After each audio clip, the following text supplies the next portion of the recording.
Good evening, and welcome back to Cozy History Nights. Tonight, we are doing something a little different. Tonight, we are not going to follow a single civilization through a river valley or trace one empire's long rise and fall. Tonight, we are going to follow an idea, a single ancient word, across 6,000 years of human history. From the clay tablets of the first cities all the way to conspiracy forums, late night cable television, and the far corners of the internet where people type in all capitals at 2 in the morning because they are absolutely certain the rest of the world is not paying attention. That word is Anunnaki. It started as a term for the divine family of the Sumerian gods, a name pressed into wet clay in the land between the Tigris and the Euphrates, in a world so old that most of what we consider ancient happened long after it ended. And over the centuries, over the millennia, that name gathered weight and shadow and whisper until it became something that a completely different kind of person decided meant something else entirely. Not a priest, not a scribe, but a self taught translator, a cable television producer, a Reddit thread administrator, a blogger at 3 in the morning who was absolutely convinced that the ancient world was hiding something enormous, and that the secret had been buried in plain sight on clay tablets for 4,000 years, waiting for someone bold enough to read between the lines. This is the story of that journey. From honest theology to serious scholarship to breathless pseudoscience to internet legend, it is the story of how a genuine, rich, complicated mythology was slowly repackaged, misread, inflated, and transformed into one of the most persistent and widely believed modern myths in popular culture. And it is also, this is the part I hope stays with you, the story of how the real thing is, if anything, far more interesting than the invented version ever managed to be. Get comfortable, let the room settle, pull whatever warmth you have a little closer. This one goes all the way back to the very beginning of human civilization, and it does not end until we reach the present day. To understand where the Anunnaki came from, you need to go somewhere very specific, not to a library and not to a museum with carefully labeled artifacts under glass. Go instead to the lower end of a wide, flat plain in what is now southern Iraq and stand there in the blinding summer heat. Look across a landscape of mud and water and salt bleached soil where the Tigris and the Euphrates once spread their fingers across the land and left behind them the most fertile ground the ancient world had ever known. This is ancient Sumer, and it does not look the way myths usually begin. There are no mountains here, no crashing seas, no forests thick with shadows and animal calls. There is mud and then more mud, and reeds that grow taller than a man in the wet margins, where fresh water and salt water meet at the edge of what was once a much larger Persian Gulf. There is a sky that runs unbroken from horizon to horizon without a single hill to interrupt it. And there are the rivers, two of them that rise somewhere in the distant mountains every summer and run south in a broad, restless surge that coats the low ground in a fine layer of dark silt, so rich in nitrogen and minerals that you can grow barley in it, almost without effort, as long as you understand the water, as long as you have organized enough people to coax it where it needs to go. Out of that mud and that effort and that abundance, the first true cities grew. They grew not because of any single genius in the people who built them, although the people were remarkable, but because the geography made large-scale cooperation mandatory. To bring water to a field that sat half a mile from the nearest natural channel, you needed your neighbors. To build a levee that held when the spring flood ran heavy and fast, you needed your whole district working in step. And when you had to organize that many people for that much work over that many seasons, you needed something to keep track of it. You needed records. You needed a way to say clearly, without argument, who brought 20 baskets of grain and who brought 12, who worked the canal bank for 3 days and who disappeared after one. That need is where writing was born, not from poetry, not from a king's longing for immortality, not even from religion, though religion would soon adopt it as one of its most powerful tools. Writing was born from accounting, from the urgent practical requirement to count things honestly in a world where the wrong number could mean the difference between a city that fed itself through the dry season and one that did not. The first signs were pressed into pads of wet clay with the cut end of a river reed. The clay dried in the sun or in a kiln, and it kept the marks almost indefinitely. The earliest signs were simple pictures: a conical jar, a fish, a bundled sheaf of grain. Then, over generations, the signs became more abstract, more wedge shaped, faster to press, and easier for trained hands to reproduce consistently. Those wedge shaped marks are what we now call cuneiform, from the Latin word for wedge, and over the following centuries, they evolved from lists of beer rations and grain deliveries into hymns, prayers, legal codes, letters, astronomical records, and some of the most powerful and haunting stories that human hands have ever set down in any medium. Cities rose along the canal systems. Uruk became so large by the standards of its time that archaeologists estimate its population may have reached 40,000 people during its height in the fourth millennium, before the Common Era, a number that would have seemed almost incomprehensible to anyone alive in Europe at the same almost incomprehensible to anyone alive in Europe at the same moment, where people were still living in small farming villages and had not yet invented the wheel. Uruk had districts and workshops and monumental temple platforms and a precinct dedicated to the goddess Inanna that covered more ground than many later Roman forums. It had potters and metalworkers and weavers and administrators. It had a literate class of scribes who recorded the movement of goods across a trade network that stretched from the mountains of what is now Turkey all the way down to the shores of Oman. And in the hymns and epics and invocations and creation myths that those scribes eventually set down on clay, the gods had a name. They were the Anunnaki. The word Anunnaki has been the center of more argument, more misquotation, and more creative interpretation in the last 50 years than almost any other term from the ancient world. So before we go any further, it is worth spending some careful time with what the word actually says. In its Sumerian form, the name is most commonly understood by scholars to mean something along the lines of the princely seed or the offspring of Anu. Anu was the sky god, the great dome of heaven, personified as a divine being of immense but somewhat remote authority. He sat at the top of the Sumerian pantheon, the way a very important elder sits at the head of a family gathering, enormously respected, rarely seen to do much in person, but the source from which all legitimate authority was understood to flow. His name meant sky, and his domain was the vault of heaven above.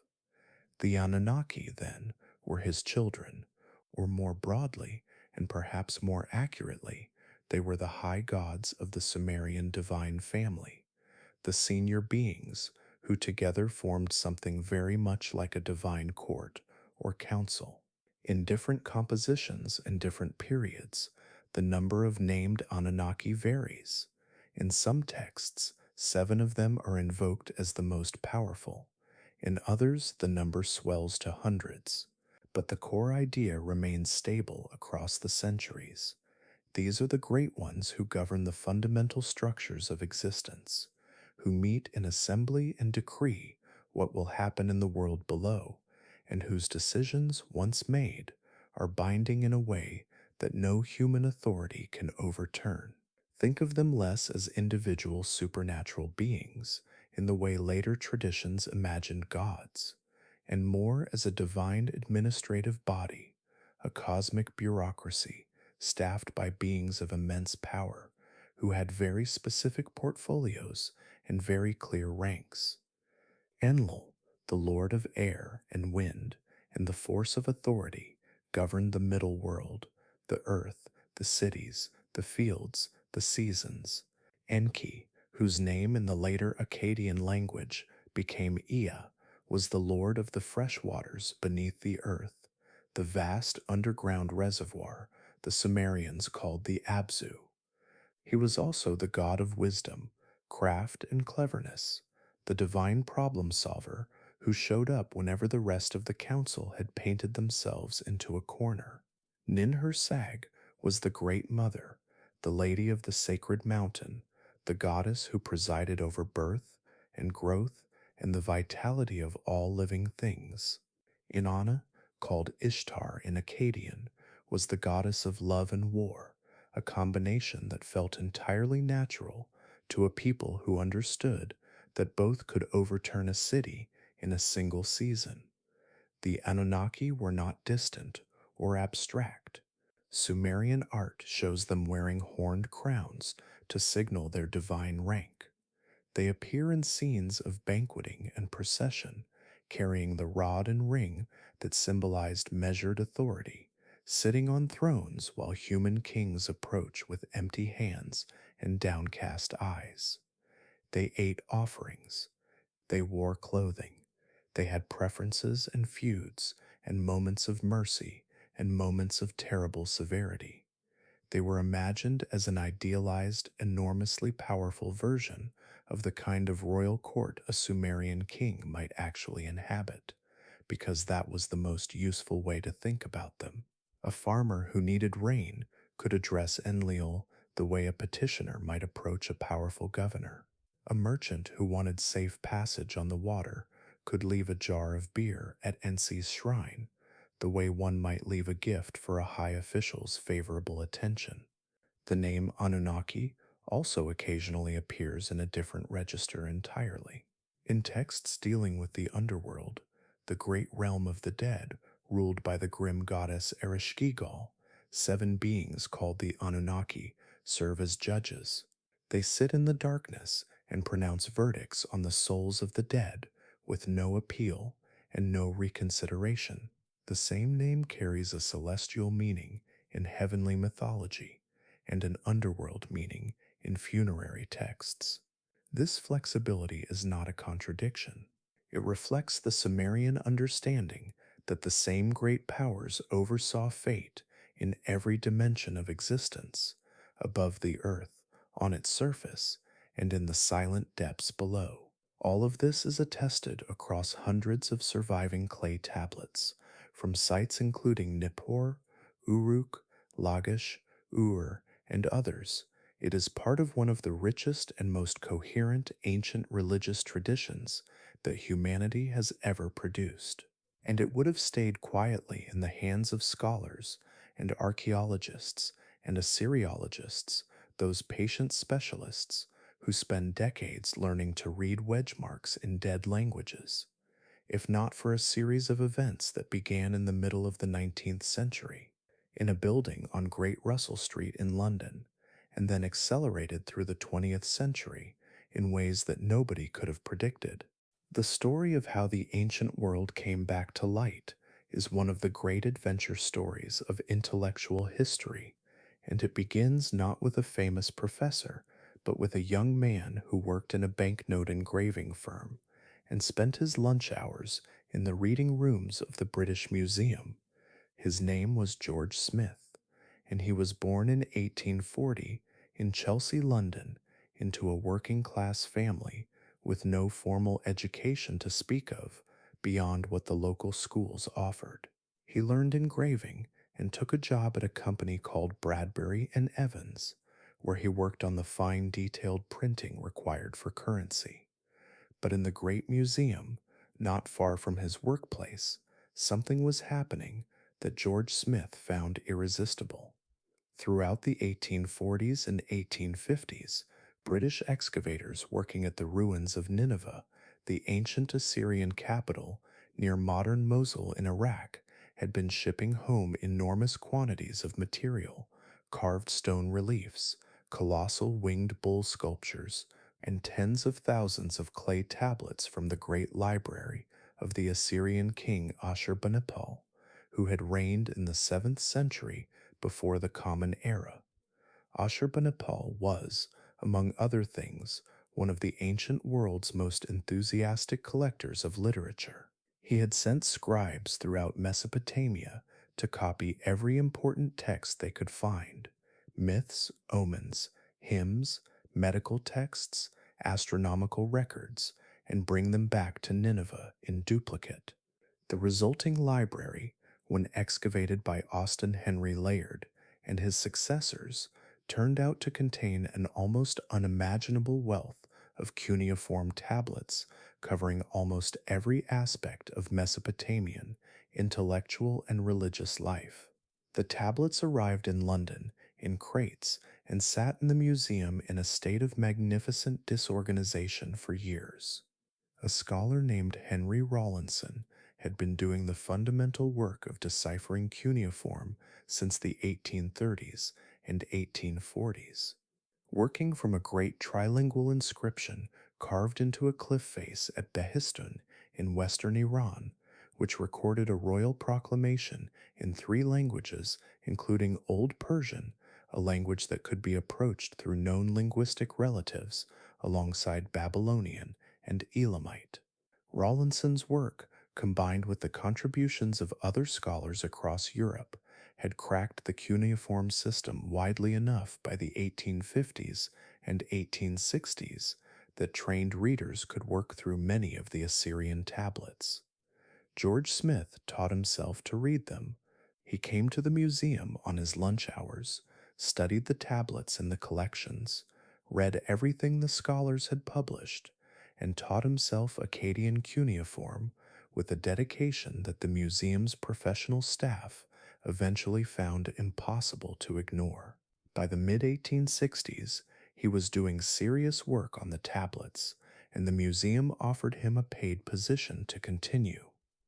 In November of 1872, George Smith was working through a batch of damaged tablets when he came across something that stopped him completely. The tablet he was reading described a great flood, a man warned by a god to build a boat, animals loaded 2 by 2, a vessel that came to rest on a mountain after the waters receded, a bird sent out to look for land.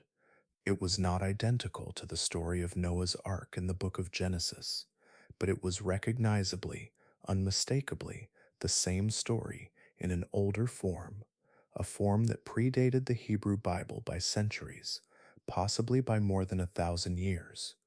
Smith was so agitated by the discovery that, according to a story that has been told many times since, he began to pace around the room and reportedly began to undress, overcome with the excitement of what he had found. He announced the discovery publicly that December in a lecture at the Society of Biblical Archaeology in London. The newspaper coverage was immediate and sensational. The Prime Minister at the time, William Ewart Gladstone, was reportedly in attendance. The story of a Mesopotamian flood narrative that appeared to predate the biblical account was not merely an academic discovery, it was front-page news. The Daily Telegraph newspaper, understanding that sensationalism and archaeology had just discovered a profitable relationship, provided funding for Smith to travel to Nineveh and look for more tablets. He found them. The text he had discovered turned out to be part of a massive composition that would eventually be identified as the Epic of Gilgamesh, a 12-tablet narrative about the legendary king of Uruk that is now recognized as one of the oldest works of literary fiction in the world, and one of the most emotionally affecting. The flood story in Tablet 11 of the Gilgamesh epic features the Anunnaki by name. when the decision to drown the world is made, when the great council of the gods assembles and decrees that humanity must be silenced, the Anunnaki are among those who hold up their torches as the flood begins. The text describes them lifting their torches in the night as the rain starts to fall, a detail so vivid and so strange that it has lodged itself in the imagination of every person who has read it ever since. George Smith died of dysentery in 1876 while on a third expedition to Nineveh. He was 36 years old, but the door he opened never closed again. The Mesopotamian world, with its gods and its floods and its creation myths and its ideas about the origins of civilization, was now available to anyone who wanted to look, and some of the people who looked in the century that followed were not professional scholars. The actual academic work of translating and understanding cuneiform texts was slow, careful, collaborative, and deeply unglamorous. It happened in universities in Germany, France, Britain, and the United States. It happened in footnotes and journal articles and monographs with titles that no casual reader would ever pick up. By the early 20th century, a fairly substantial body of Sumerian and Akkadian literature was available in scholarly translation, including the great creation epic known as the Enuma Elish, which describes the Babylonian version of how the world was made, and a wide variety of myths featuring the major gods of the Mesopotamian pantheon. The Enuma Elish is worth pausing on because it becomes a crucial piece of what comes later. In this composition, written in Akkadian and probably reaching its final form sometime in the second millennium before the Common Era, though drawing on much older Sumerian material, the universe begins in a mingling of two primordial waters. Apsu, the fresh water, and Tiamat, the salt water, exist together in an undifferentiated mass at the beginning of everything. From their mingling, the first gods are born. The younger gods make noise and disturb Apsu, who wants to destroy them. A conflict follows. The young god Marduk, champion of the divine assembly, eventually slays Tiamat and uses her body to create the world. The heaven is formed from one half of her body, the earth from the other. From the blood of a slain rebel god, mixed with clay, humanity is fashioned to serve the gods and carry their burdens.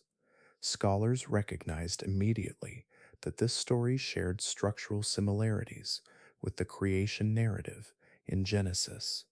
Both describe a watery chaos at the beginning of time.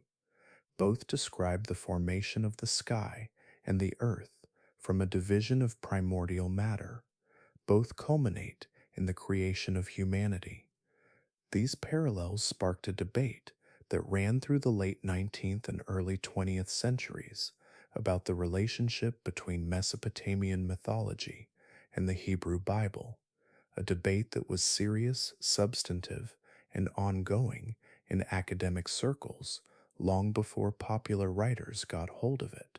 In 1919, a British Assyriologist named Archibald Sayce gave a series of lectures that touched on the connections between Mesopotamian religion and early Hebrew thought. Other scholars wrote careful, measured papers about the relationship between the flood story in Genesis and the flood narrative in Gilgamesh. There was legitimate, important intellectual work happening here, work that genuinely illuminated the shared cultural heritage of the ancient Near East. But out on the edges of this serious scholarship, something else was beginning to form, a kind of hunger for the ancient world that scholarship alone could not satisfy, a desire not just to understand these old stories academically, but to find in them something immediately, personally meaningful, something revelatory, something that the established authorities, the church, the academy, the government, might not want ordinary people to know. The first major popular explosion of what would eventually become the ancient astronaut theory did not come from a scholar or from someone who had spent years learning cuneiform. It came from a Swiss hotelier named Erich von Däniken, who published a book in German in 1968 called Erinnerungen an die Zukunft, which translates literally as Memories of the Future, and which was published in English under the far more provocative title Chariots of the Gods. Von Däniken was born in 1935 in Zofingen, Switzerland, and educated at a strict Catholic school where, by his own account, his questions about the origins of religious imagery went unanswered in ways that left him restless and skeptical. He worked in the hotel industry for much of his early adult life, eventually managing a Swiss hotel, and he apparently wrote large portions of his most famous book while working in that capacity. He had no academic training in archaeology, Assyriology, or ancient history. Chariots of the Gods presented an argument that can be summarized fairly quickly. The ancient world was visited by extraterrestrial beings who were mistaken for gods by primitive human populations. These visitors, von Däniken argued, were responsible for, or at least heavily involved in, many of the most impressive achievements of ancient civilization: the pyramids at Giza, the Nazca lines in Peru, the Easter Island statues. The biblical descriptions of chariots of fire and wheels within wheels in the book of Ezekiel, the sophisticated astronomical knowledge of the Maya, the strange elongated skulls found in certain ancient burial sites. Von Däniken's style was not that of a measured academic, presenting careful evidence. It was the style of a man who had just had a revelation and wanted to share it with everyone as quickly as possible. He wrote in breathless, urgent prose. He asked questions rather than making direct claims, a rhetorical technique that allowed him to suggest almost anything while technically remaining in the territory of inquiry rather than assertion. Could these markings have been landing strips for spacecraft? Is it not remarkable that this primitive culture possessed such advanced astronomical knowledge? How could the ancient Egyptians have moved stones of such enormous weight without technological assistance? The book was, by any measure, a phenomenon. Translated into more than 50 languages, it sold more than 60 million copies worldwide over the following decades. It was adapted into a documentary film in 1970 that drew massive audiences in Germany and was widely distributed in other countries. It spawned a sequel, and then another sequel, and then more sequels after that, as von Däniken continued to expand and elaborate his thesis across an output of more than 40 books over the following 5 decades. The academic response to Chariots of the Gods was almost universally dismissive, and for reasons that were entirely fair. Von Däniken's methods were sloppy in ways that actual scholars found difficult to engage with charitably. He misrepresented sources. He cited photographs without explaining their context. He cherry-picked data and ignored contradictory evidence with a consistency that suggested not honest error but deliberate selection. When Egyptologists pointed out that there was enormous surviving evidence, written records, tools, ramps, workers' villages, administrative papyri, documenting exactly how the pyramids were built by human labor over many years, von Däniken did not engage with that evidence. He simply moved on to the next mystery. He was also, it turned out, not above outright fabrication.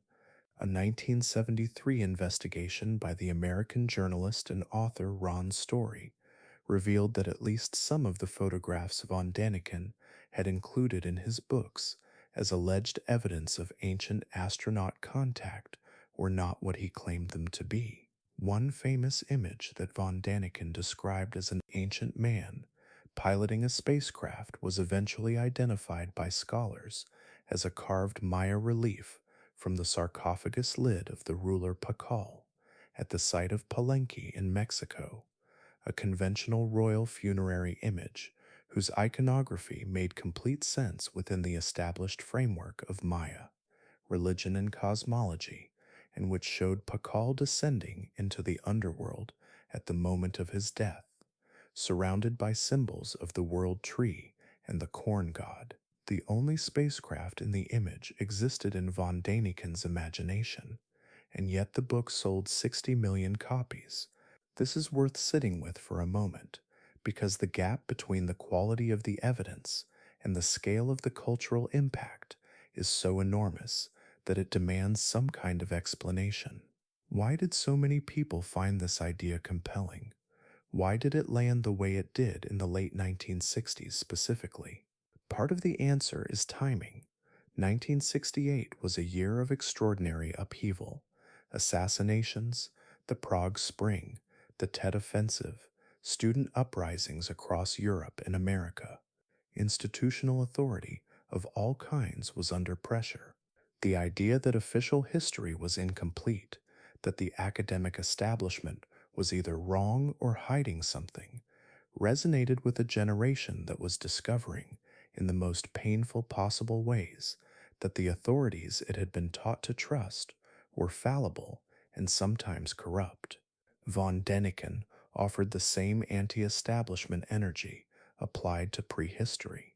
Part of the answer is also the space age itself. 1968 was the year of Apollo 8, the first crewed mission to orbit the moon. The year before, the Soviet probe Venera 4 had descended through the atmosphere of Venus. Human beings were, for the first time in history, actually building machines capable of leaving the planet.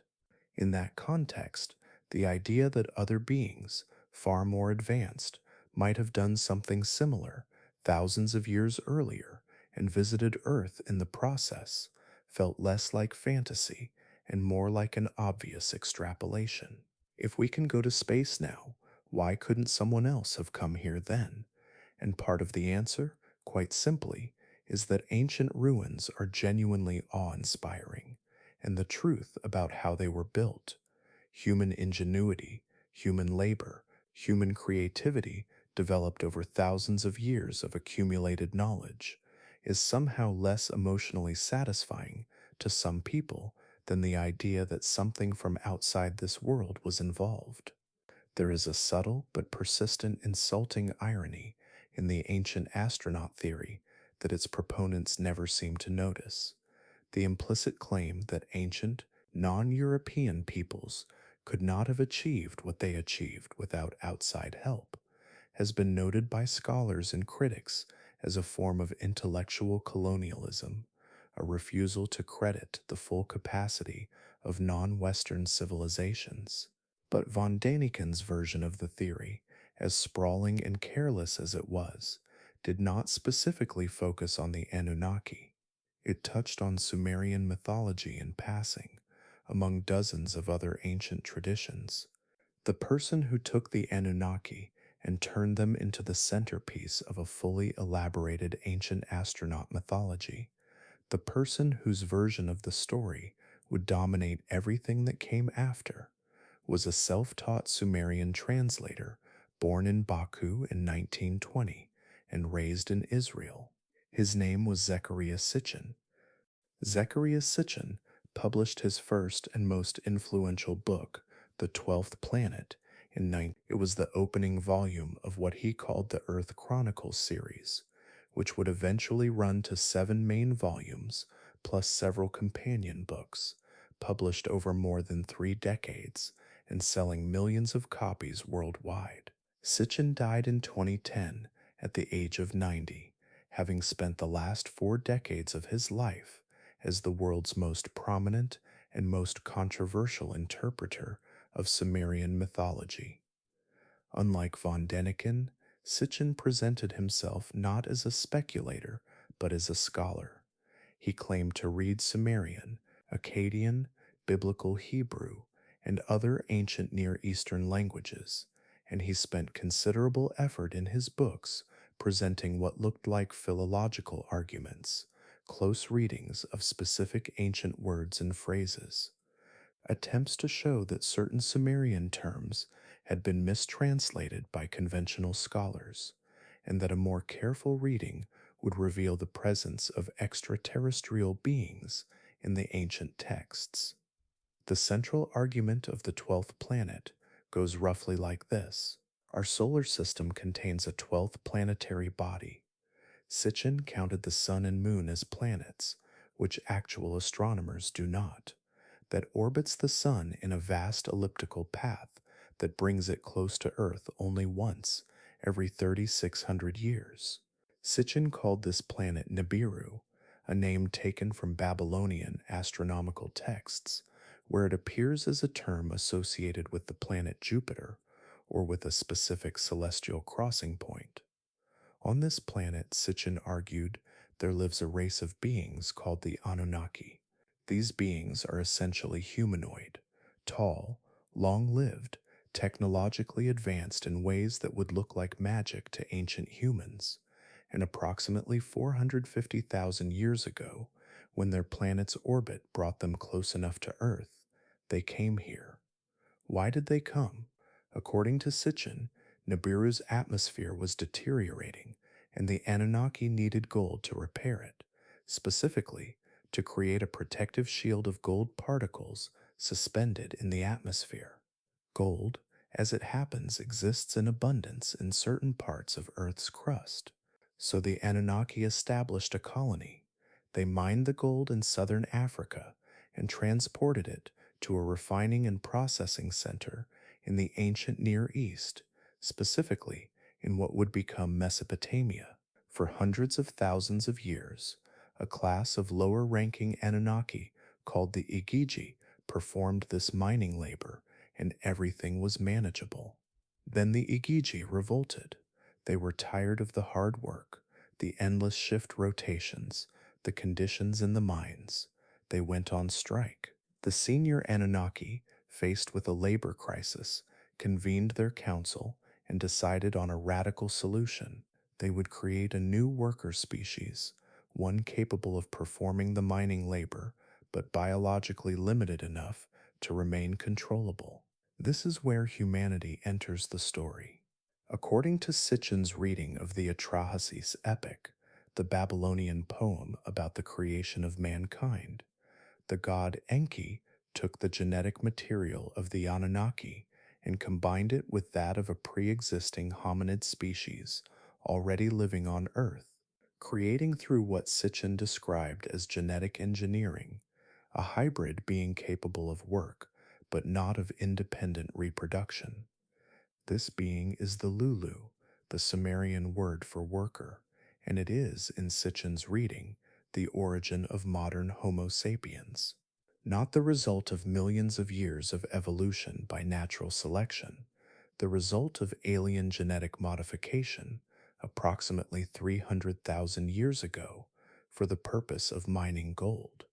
Sitchin then proceeded through thousands of years of ancient Near Eastern history, picking up details from Sumerian, Akkadian, Babylonian, and biblical texts and weaving them into a continuous narrative about Anunnaki politics, wars, feuds, and interventions in human affairs.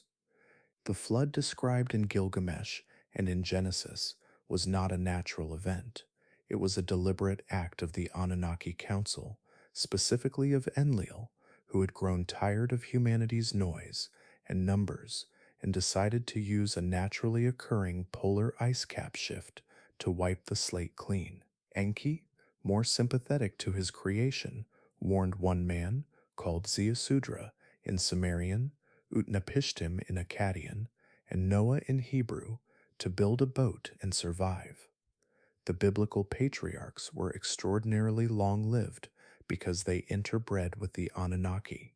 The Tower of Babel story describes early humans attempting to build a rocket launch facility, which the Anunnaki then destroyed. The cities of Sodom and Gomorrah were obliterated not by divine fire and brimstone, but by nuclear weapons wielded by feuding Anunnaki factions.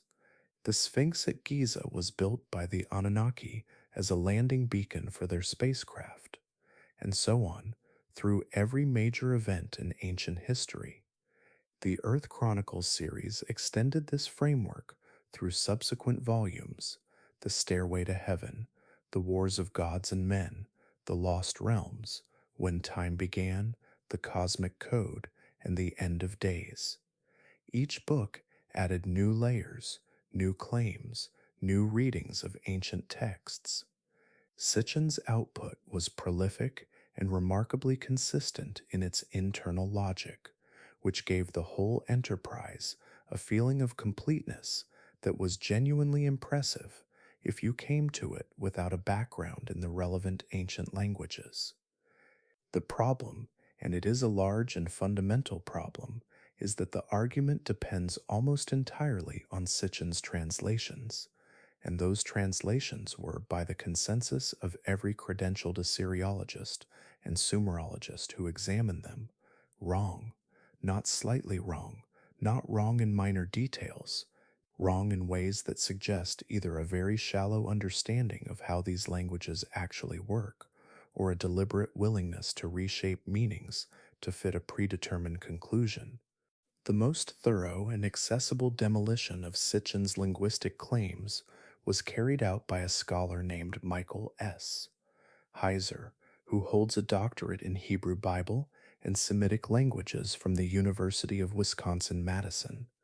Heiser published his critique in several academic and popular forums beginning in the early 2000s, and he made his analysis freely available online, which led to a prolonged and fairly one-sided public debate.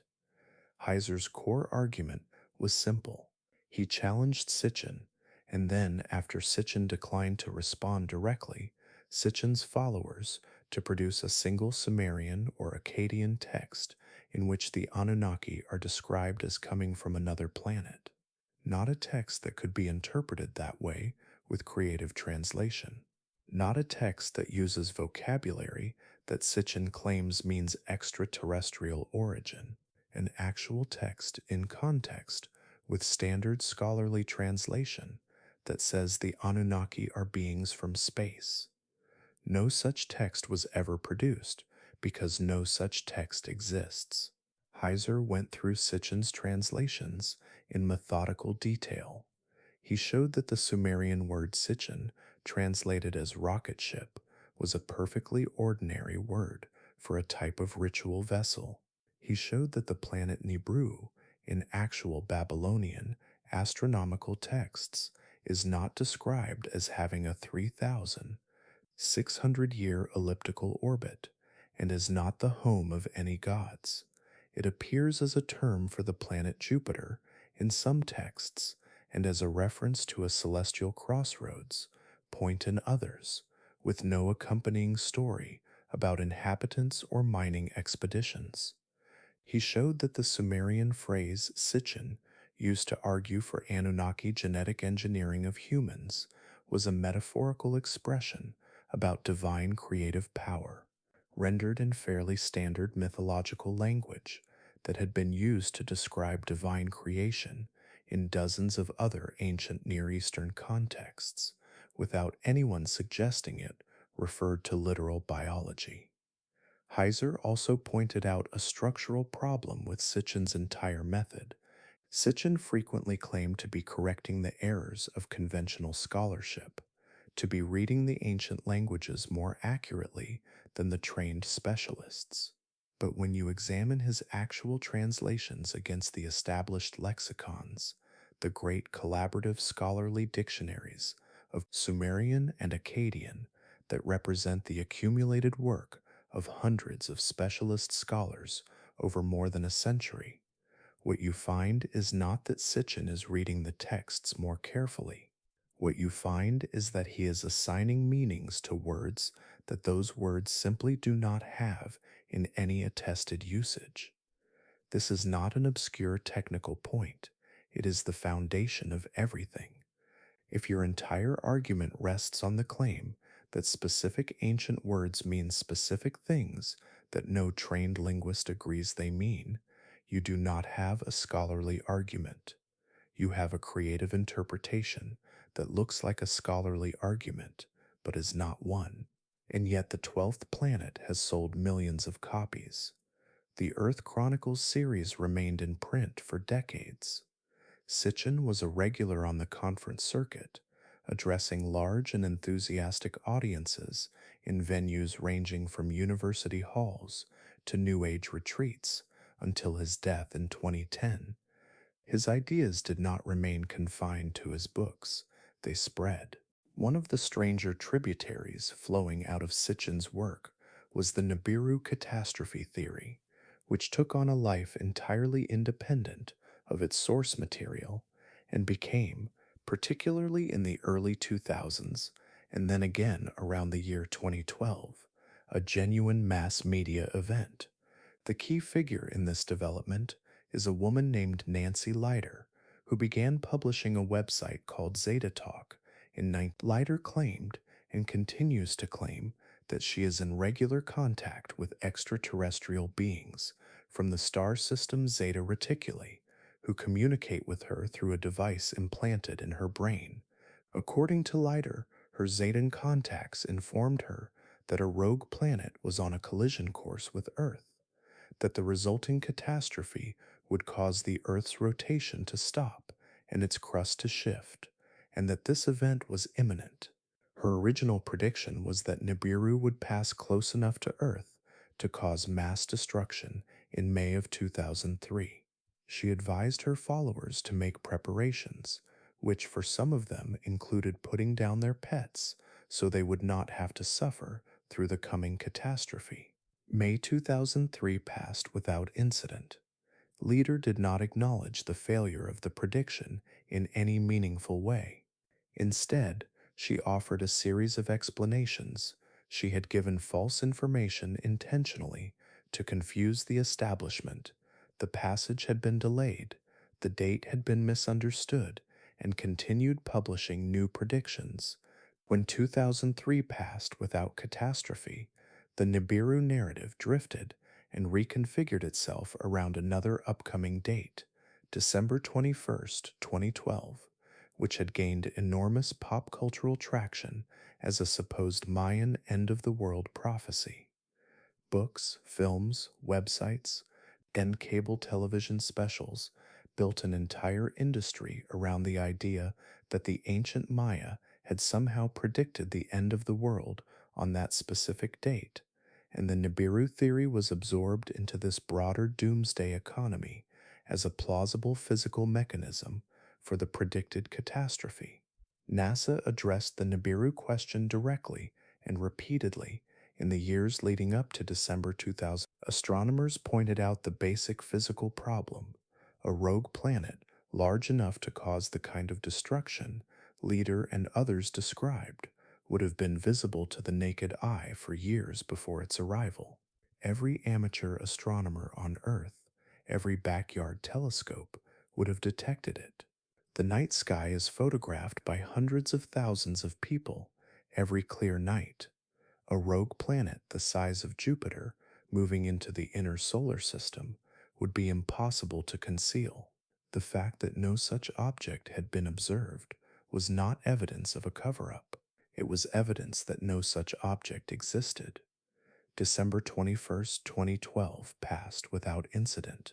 The various doomsday industries that had built up around it quietly redirected their energy toward other predictions and other timelines. The Nibiru narrative did not disappear. It simply shifted its predicted arrival date forward, first to 2015, then to 2017, then to 2018, and so on, each failed prediction generating a brief news cycle and then being quietly absorbed into an ever-updating series of claims that remained perpetually imminent and perpetually unverified.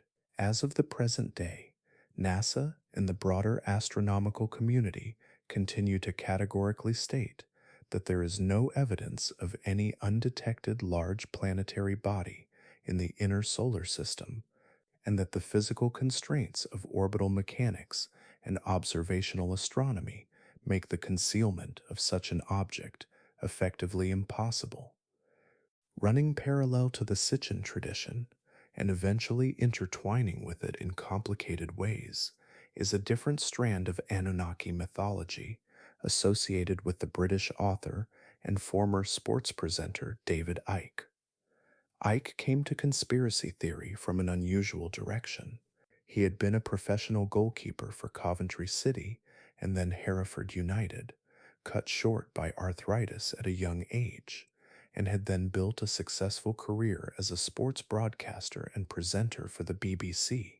In 1990, he announced publicly that he was the son of the Godhead, a claim he made on the Terry Wogan chat show that resulted in widespread mockery and effectively ended his mainstream media career.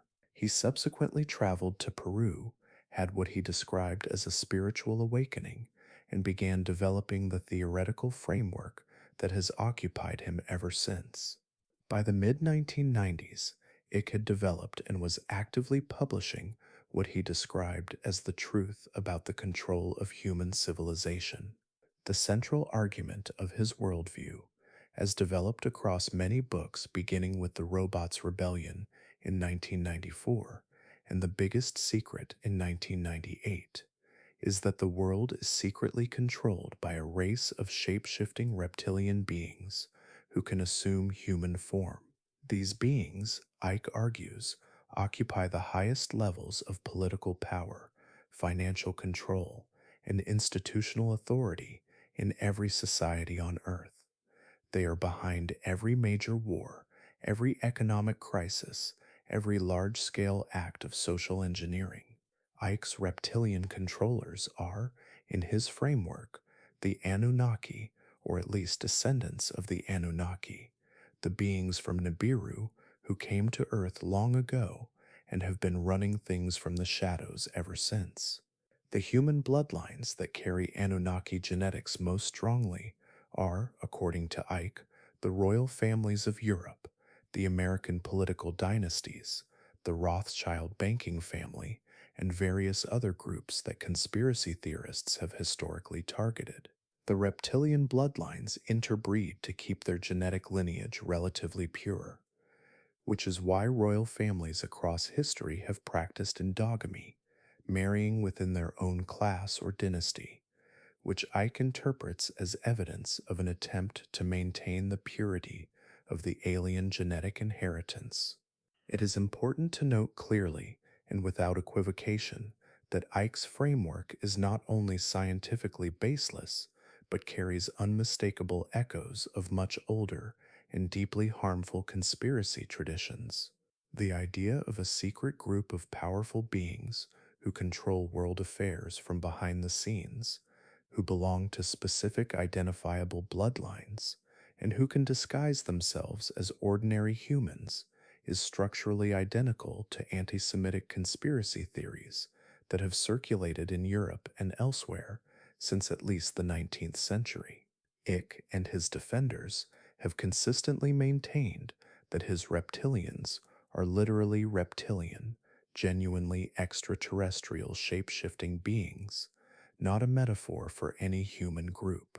Critics, including scholars who study conspiracy theory and its relationship to hate movements, have noted that this distinction may matter less in practice than it does in theory, because the same psychological and social functions are served by both frameworks, and because the two traditions draw on overlapping audiences and reinforce each other. The reptilian Anunnaki theory is, to be direct about it, not supported by any evidence of any kind. There is no credible archaeological, genetic, historical, or scientific evidence for the existence of shape-shifting extraterrestrial beings embedded in human social structures. The thesis requires the willing suspension not just of specific skepticisms, but of almost everything that science and history have established about the origins and development of human civilization. The cultural moment at which the Anunnaki theory achieved its broadest popular reach came not through books but through television. In 2009, the History Channel, a cable network that had been steadily moving away from conventional documentary programming toward more sensational content throughout the 2000s, debuted a 2-hour special called Ancient Aliens. The ratings were strong enough that the following year, the network launched a full series under the same name. Ancient Aliens became one of the most watched and most discussed documentary series in the history of cable television. By its later seasons, it had been renewed more than a dozen times, and it was still in production more than a decade after its premiere. The format was consistent, a rotating cast of commentators, most notably the Swiss-born author Giorgio Tsoukalos, who became famous for his increasingly vertical hair and for the phrase, "I'm not saying it was aliens, but it was aliens," would examine various ancient sites, artifacts, artworks, and texts and propose extraterrestrial explanations for features that conventional archaeology and history had explained in other ways. The Anunnaki appeared regularly throughout the series. Sitchin's framework was referenced extensively, though rarely with the acknowledgement that the scholarly community had found it comprehensively unconvincing. Sumerian clay tablets were shown as B-roll, while narrators described the Anunnaki as an alien civilization that came to Earth hundreds of thousands of years ago and created humanity through genetic engineering. The Enuma Elish and the Atrahasis epic were quoted selectively, with translations shaped to fit the ancient astronaut interpretation. Ancient Sumerian cylinder seals showing the solar system were described as evidence that the Sumerians had knowledge of planets beyond Saturn, knowledge they could only have obtained from the Anunnaki, who had traveled through the outer solar system on their way from Nibiru to Earth. The counter-argument from archaeologists and Assyriologists was largely absent. This is not because the scholars were not invited.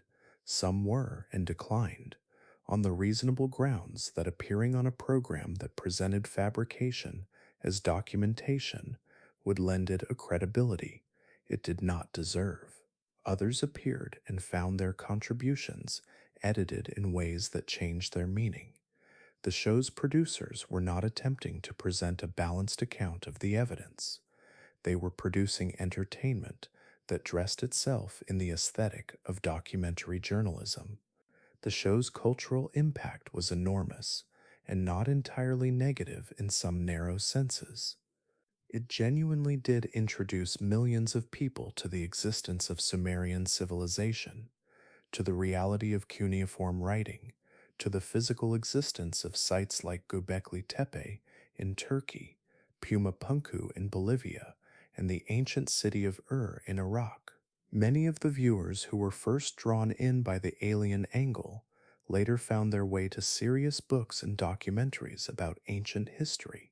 The existence of Göbekli Tepe, a site of extraordinary sophistication and age, built approximately 12,000 years ago in what is now southeastern Turkey, thousands of years before conventional timelines suggested that organized monumental construction was possible, is genuinely remarkable and does genuinely require archaeologists to revise some earlier assumptions about the timeline of complex human behavior.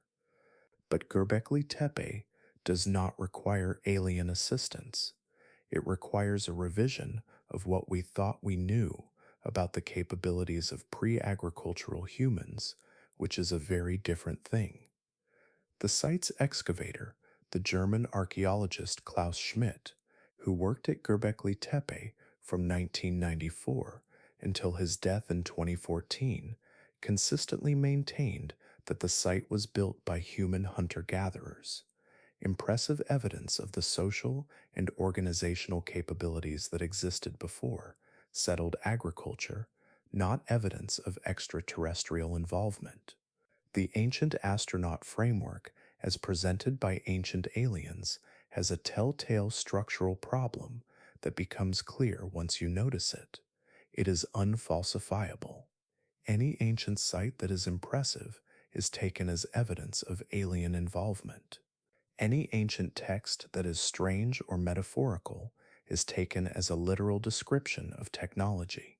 Any ancient artwork that is unusual or stylized is taken as a realistic depiction of alien beings or their equipment.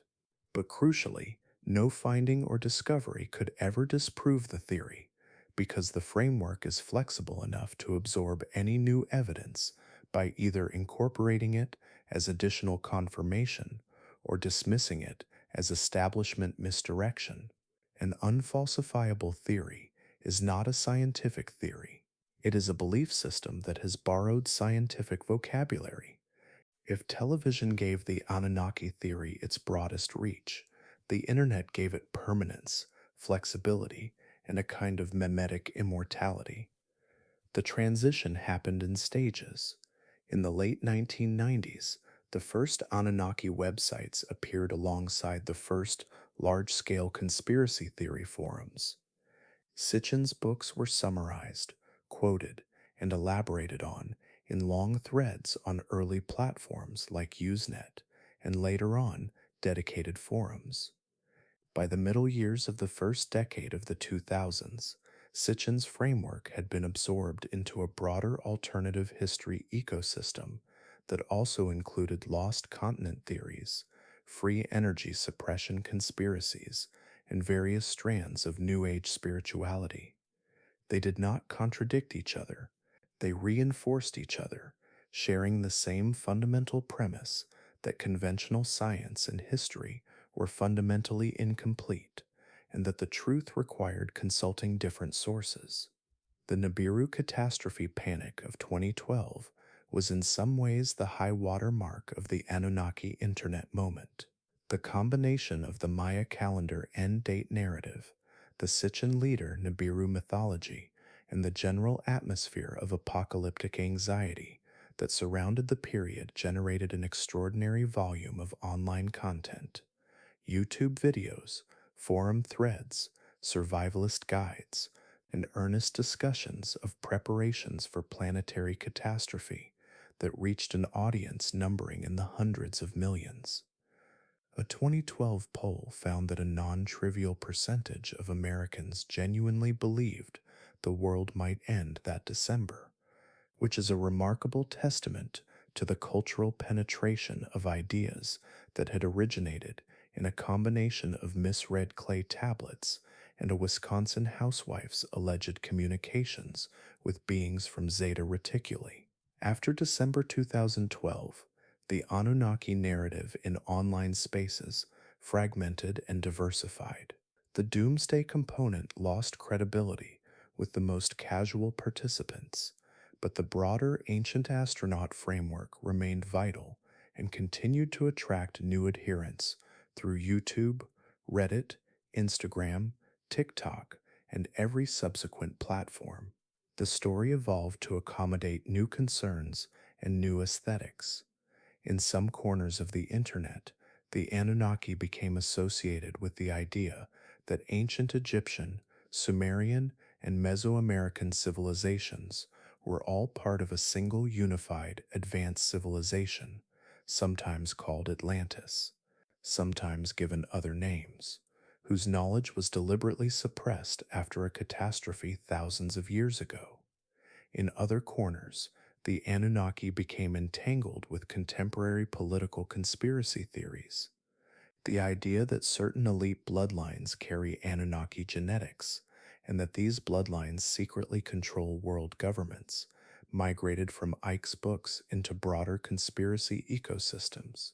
It appeared in forums devoted to claims about a secretive global elite operating through international institutions, and it absorbed and was absorbed by QAnon-adjacent communities in the late 2010s and early 2020s.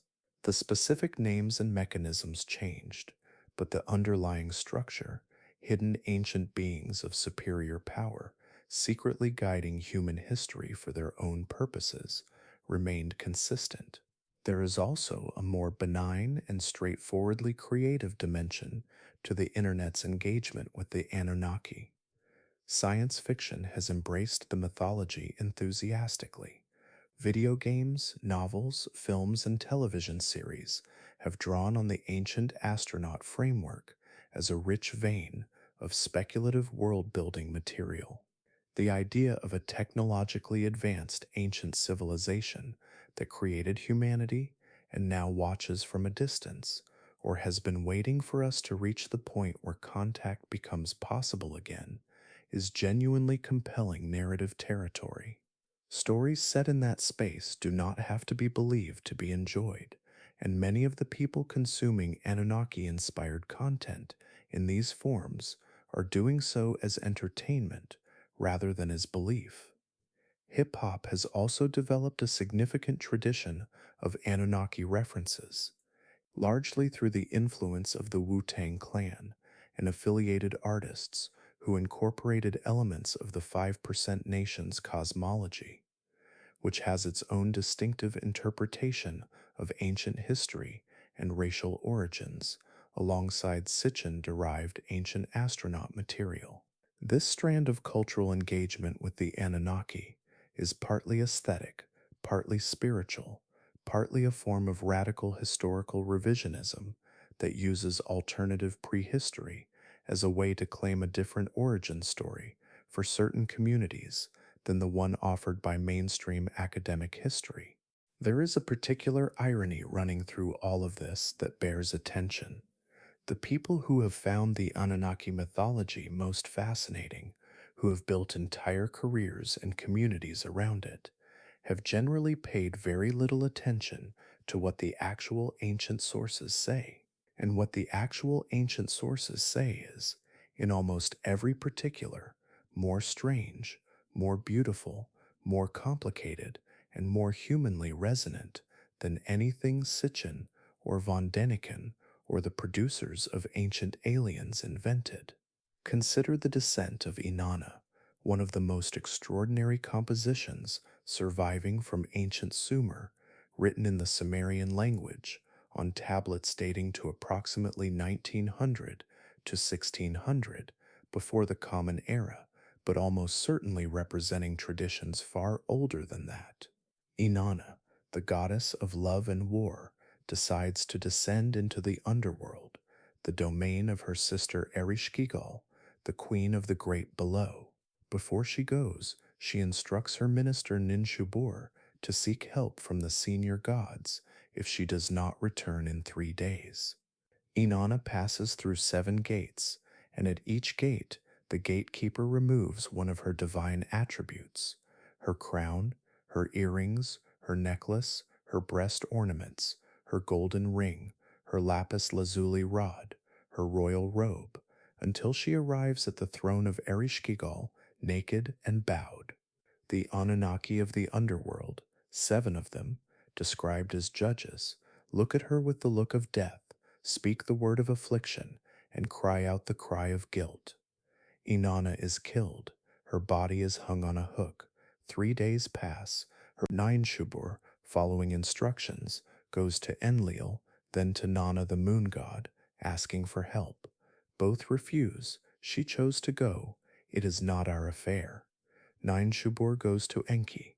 Enki, clever and sympathetic, takes the dirt from under his fingernail and fashions 2 small beings, the Kurgara and the Galatur. He instructs them to go to the underworld to mourn with Ereshkigal, who is suffering the pains of childbirth, and when she offers a reward, to ask only for Inanna's corpse. They do as instructed.